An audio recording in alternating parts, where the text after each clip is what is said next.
Bienvenue mesdames, bienvenue messieurs à cette édition du journal sur Nyota Télévision. À la une de l'actualité, la série des consultations s'allonge jour après jour. Les premiers de tous les Congolais a reçu ce jeudi 5 novembre 2020 différentes personnalités politiques, notamment les députés nationaux membres du groupe parlementaire MSAA2G7. Déjà signalé que ce vendredi sera le tour du président national de l'Ensemble pour la République, Moïse Katumbi Chapwe. Et puis, à Kipushi, territoire situé à plus de 30 km de la ville de Lubumbashi, a connu une matinée pas comme les autres. Plusieurs étaient des motocyclistes sur la rue pour décrier ce qu'ils appellent tracasserie pendant cette période des recouvrements forcés. Comment ça s'est passé? Élément des réponses dans ce journal avec Galor Chamba. Je viens de l'annoncer, différentes personnalités ont été reçues par le président de la République, Félix Antoine Tshisekedi Tshilombo, en cette 4e journée des consultations nationales, notamment les députés nationaux membres du groupe parlementaire MSAA2G7. Ils ont fait savoir au président de la République leur lecture des faits politiques actuels, le rétablissement de la sécurité à l'est du pays et la réforme de la CENI sont leurs principales préoccupations. Quant à l'avenir de la coalition FCC-CACH, le groupe parlementaire MSAA2G7 estime que la création d'une nouvelle majorité parlementaire s'avère nécessaire pour sortir le pays de cette crise qui freine son développement. Dans ce même chapitre, plus que 24 heures nous séparent de l'arrivée de Moïse Katumbi Chapwe dans la ville-province de Kinshasa. Sur une invitation du chef de l'État, le président de l'Ensemble pour la République y va pour participer aux consultations afin de sauver l'avenir du peuple congolais. Déjà, les forces vives de Kinshasa sont mobilisées pour lui réserver un accueil chaleureux et les messages fusent de partout pour inviter les Kinois à n'y pas manquer cet événement. Ben Kaimbe pour cet élément des reportages. L'initiative du chef de l'État est salvatrice pour le social du peuple congolais, comme le soutient la vision de Moïse Katumbi, a-t-elle insisté. Quand la nouvelle est tombée, j'étais à Kinshasa et j'ai vu les Kinois et les Kinoises être très heureux, et surtout quand ils ont appris que mon président, le leader Moïse Katumbi, a accepté de participer aussi aux consultations. J'ai aimé, j'ai vu que les Kinois et les Kinoises portent le président Moïse. Alors l'occasion pour moi de leur demander de se mobiliser, très nombreux, qu'ils puissent se rendre à l'aéroport de Djili demain. Et le président Moïse sera là, notre oncle il sera là, ils connaissent bien. Moi j'ai toujours dit que Moïse est un homme au grand cœur, son cœur est sous la main. Et au-delà de tout, c'est un homme aux actions. Et les Kinois aiment les actions. Voilà l'homme, il va arriver, l'homme par excellence. Kinshasa, déjà mobilisé pour accueillir Moïse Katumbi Chapwe ce vendredi 6 novembre. L'annonce de la participation du président de l'Ensemble pour la République aux consultations n'a laissé indifférent aucun habitant de la capitale, rapporte Madame Clotilde Moutita. Mais le président a essayé d'établir et de ressortir tous ces aspects très négatifs qui rongent notre pays. Et pour ce faire, vers la fin, il a carrément demandé, il a tendu la main presque à toutes les forces vives et aux hommes politiques, des grands leaders, pour des consultations. Et donc j'ai loué, j'ai vraiment apprécié. Et au-delà, il a aussi tendu la main aussi à mon président, mon leader, dans Moïse Katumbi Chapwe. Il sera aussi consulté et ceci m'amène à croire en lui, parce qu'au moins on peut espérer qu'il aura bonne écoute, il y aura cet échange-là, parce que la réalité est que mon président maîtrise la situation de notre pays. Et c'est un homme au grand cœur, et son cœur saigne. Et si son cœur saigne, il a toujours dit d'abord le peuple. D'abord c'est l'intérêt du peuple et c'est d'abord le développement. Optimiste quant à l'avenir des consultations pour une union sacrée, Andy Ledia invite tous les jeunes de Kinshasa à faire comme lui, c'est-à-dire soutenir Moïse Katumbi ce vendredi. Je reste optimiste, je me dis c'est une bonne idée. Étant un républicain, en tout cas, on avait besoin de la participation du président Moïse Katumbi aux consultations pour donner ces bonnes idées qu'il a afin que le pays aille de l'avant. Aujourd'hui, nous voyons tous que le pays est bloqué et alors nous avons besoin de la participation du président Moïse. C'est une très bonne idée. Étant un grand leader politique de ces pays, ce qu'il aura dit, ça va toujours apporter un plus aux consultations. Pour ces deux autres louchois, le peuple attend beaucoup de l'entretien entre Moïse Katumbi et le chef de l'État Félix Antoine Tshisekedi Tshilombo. Mimi namupigia tu mikono ende ona na president na yeye atasumbulia na vile president atamuonesha na yeye atamuonesha na yeye byake bila vyote yeye atasumbulia aiwa na yeye mambo ingine crise na pita faut kuangalia kumwe sécurité na pita mwingine. Bon, selo avi na ngai na sepeli parce que aza mwana mboka. So azalaki mwana mboka mbela ndimaki te, lokola ndimaki aza congolais. Faut kende pa ayoka likambo oyo président de la République alinga asolo na bango. C'est normal pour un intérêt au peuple congolais. Vendredi 6 novembre, un jour inoubliable pour tous les Kinois, assoiffés de voir Moïse Katumbi Chapwe depuis son retour de l'exil forcé de 3 ans. La dynamique Katumbi, président de la capitale Kinshasa, mobilise ses troupes pour un accueil chaleureux à Moïse Katumbi Chapwe pour ce vendredi 6 novembre 2020. Depuis l'annonce de l'arrivée de leader de l'opposition congolaise, le DKP sillonne les rues de Kinshasa. Objectif, atteindre tous les coins chauds de la capitale. Suivez. Kinshasa vibre au rythme de la dynamique Katumbi, président DKP, depuis la nouvelle de l'arrivée de Moïse Katumbi sur son sol. La DKP mobilise les Kinoises et Kinois pour réserver un accueil chaleureux à ses fils du pays. La DKP, avec son vice-président Simon Boulo, sillonne les différents coins stratégiques de la capitale. On a commencé la mobilisation depuis hier et c'est juste qu'au jour J, c'est-à-dire le vendredi, quand le président Moïse Katumbi foulera ses pieds à Kinshasa par l'aéroport d'Ndjili.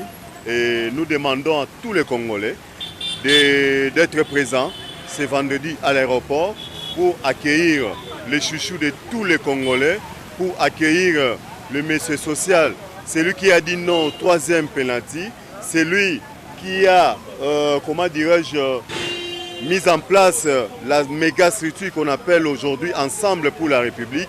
Et nous demandons au peuple congolais, et particulièrement aux Kinoises et Kinoises, de venir nombreux, d'emboîter le pas à toutes les unités katumbistes, à tous les membres de Ensemble pour la République, pour que le vendredi, nous réservons un accueil de taille, un accueil, comme dirais-je, à tout honneur, tout seigneur. Rappelons que Moïse Katumbi foulera le sol kinois ce vendredi à l'aéroport de Ndjili.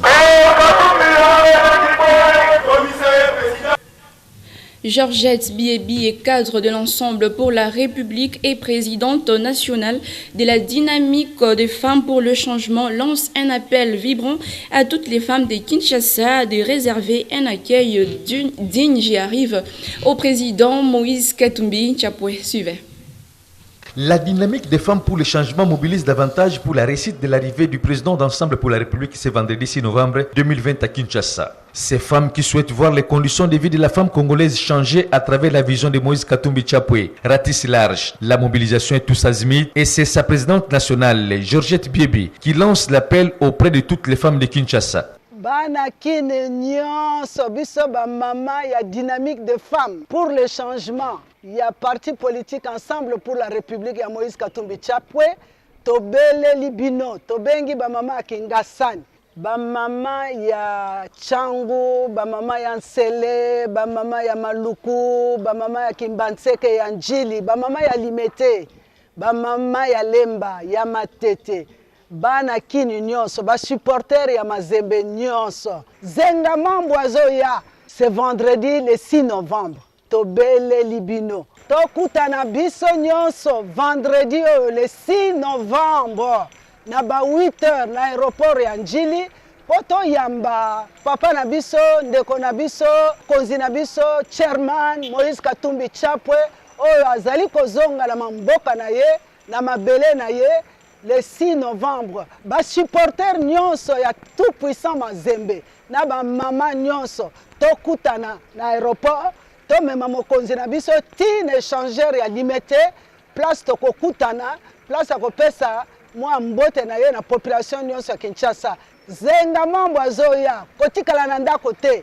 Yaka to yamba ye, yaka to pesa ye mbote, yaka amona peke na Kinshasa, bana Kinshasa ba lingaka ye, ba zelaka ye mukolango yango ekomi. Ba mama na tieli bino motema, boya ebele to yamba mokonzi na biso. La DFC se prépare également à rencontrer Moïse Katumbi Tchapwe lors de son séjour à Kinshasa. Mesdames et messieurs, nous allons rester dans ce même chapitre, dans un message adressé aux Quinoises et Quinois sur son compte Twitter. Jean-Pierre Bemba Gombo, président national du mouvement pour la libération du Congo, a appelé la capitale à mobiliser un accueil chaleureux à Moïse Katumbi, leader de la plateforme Lamuka. Le président national de l'Ensemble pour la République prendra part aux consultations engagées par le chef de l'État congolais Félix Antoine Tshisekedi Tshilombo ce vendredi 6 novembre 2020. Et c'était ce mercredi 4 novembre 2020 que Jean-Pierre Bemba a été reçu par le président Félix Antoine Tshisekedi Tshilombo au Palais du Peuple, lieu choisi pour les échanges. Et à présent, nous allons parler tout à fait autre chose. 5 présumés bandits présentés à l'auditorat militaire garnison de Kipushi mardi 3 novembre 2020. Ces derniers sont accusés de vol en main armée, association des malfrats et détention illégale d'armes de guerre. Pour cette première audience, les victimes n'ont pas été présentées par manque de moyens. Suivez. En croire l'organe de la loi, ce groupe est un échantillon d'une bande bien organisée appelée Barcelone. Depuis 2011, ces malfrats opéreraient dans le Grand Katanga et c'est seulement au mois de mai dernier qu'ils ont été arrêtés pour répondre de leurs actes. À cette première audience, aucune victime n'a été présentée par manque de moyens. Le ministère public pense que le tribunal doit dire le droit en condamnant la peine la plus forte car ces bandits ont reconnu leur forfait. Emmanuel Ngoïnsenga, auditeur militaire garnison du Haut-Katanga, explique comment ces malfrats ont opéré dans une maison à Lubumbashi.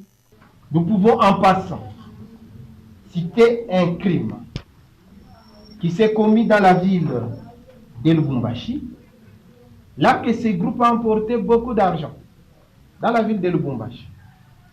Et dans cette opération, c'est Trésor Bahati qui était porteur d'armes de guerre. Quand ils ont apporté les malles contenant beaucoup d'argent, les propriétaires de la maison sautaient sur un voleur Patrick qui est en état d'arrestation à la prison Kassapa. Trésor a tiré sur ses propriétaires qui est décédé sur le champ. Et il est connu, ce cas est connu.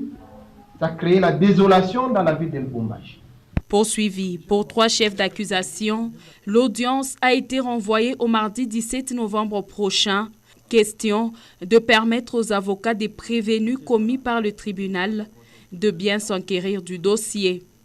Il faut signaler que ce groupe compterait plus de 40 personnes, hommes et femmes, présentement dans la prison centrale de Boma. Kipushi, on y reste et on en parle, mesdames et messieurs, ce 5 novembre 2020, une journée tout à fait particulière pour le motocycliste exerçant dans cette cité frontalière. Tous étaient sur la rue pour décrier la fixation des prix des différents documents exigés pendant cette période de recouvrement forcé sur l'ensemble de la province de Haut-Katanga. Yalor Chamba, Yalor Moni étaient sur place.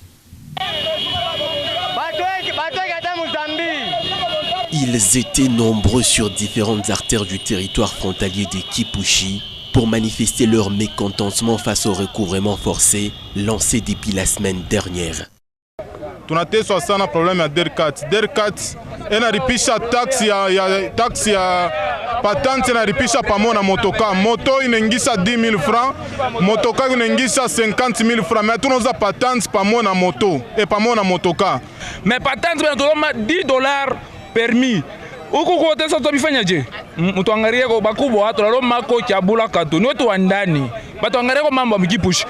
Payer ses taxes et impôts, un devoir civique. Mais les montants exigés seraient exorbitants selon ces responsables de la société civile. Patente, vu les informations qu'on a, ni patente moi on a $33.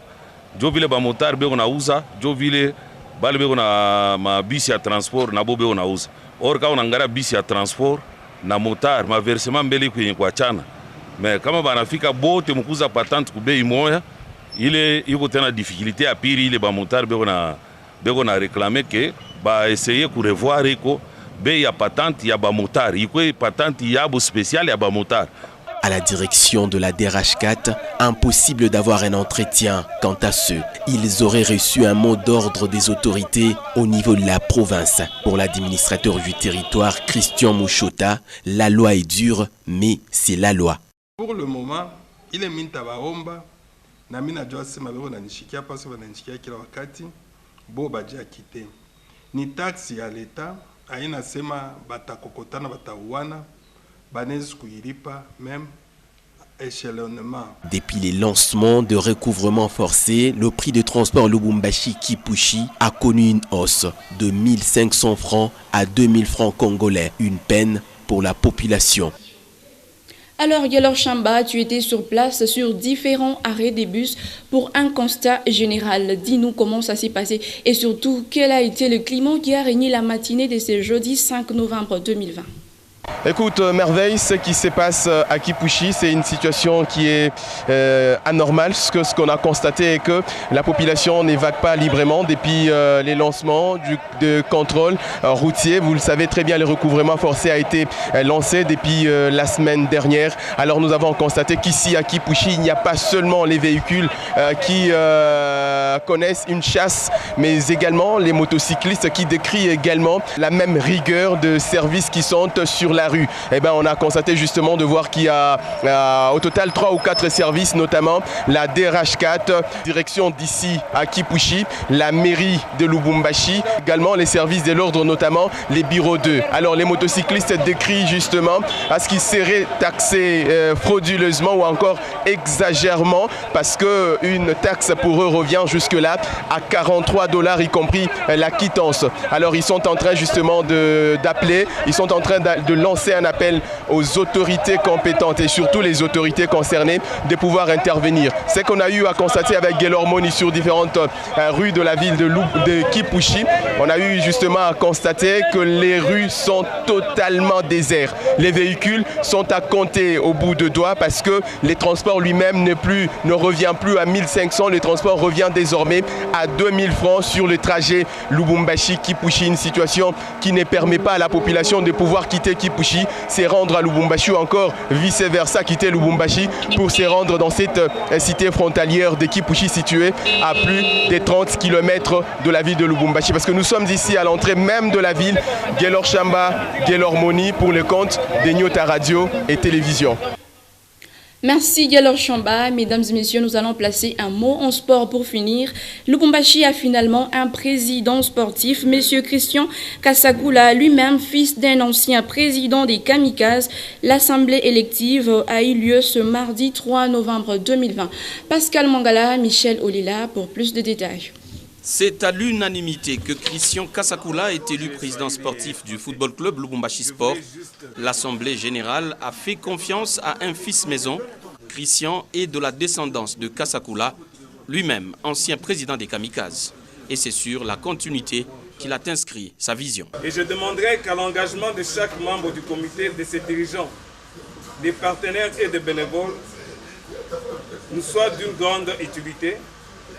Et surtout que tous les membres se dévoluent à la seule ambition pour que chacun de faire vivre le club dans le meilleur esprit. Nous ferons de notre possible que le club se donne les moyens d'évoluer, que ce soit sur le plan administratif, financier, sportif ou encore dans sa communication.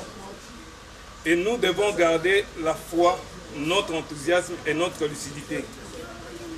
C'est à ce prix que nous pourrons encore progresser. Élu pour un mandat de 3 ans, il travaillera avec, entre autres, Hervé Ilongo, élu vice-président, lui aussi avec le maximum des voix. Docteur Banza Kasotolo va s'occuper de la trésorerie.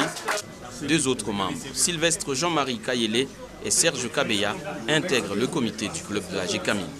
Installé par le professeur Gabriel Ilunga Mutombo, délégué de la Ligue nationale de football, à cette assemblée extraordinaire, le désormais comité sportif a déjà un premier défi à relever, stabiliser le Lubumbashi Sport dans le début du championnat. Cette saison est plutôt catastrophique, 4 matchs, 4 défaites, et il peut compter sur l'ancien comité de Edmond Bazombang, dont Mkiana Apolosa, ancien vice-président, était présent à ces assises.